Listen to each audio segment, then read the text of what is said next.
این قطعه از کاراکاسی هستش، میزان 4/4 در واقع، تمام فامون دیز هست، گاممون هم می مینور.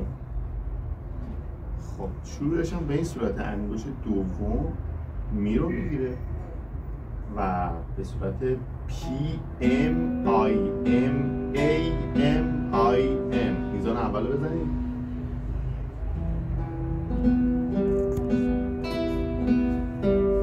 خیلی خوبه. میزان دوم همون تکراره. میزان بعدی، میزان سوم،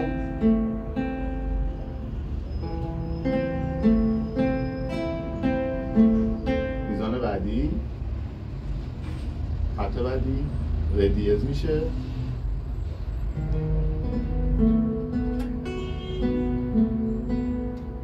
اوکی. خب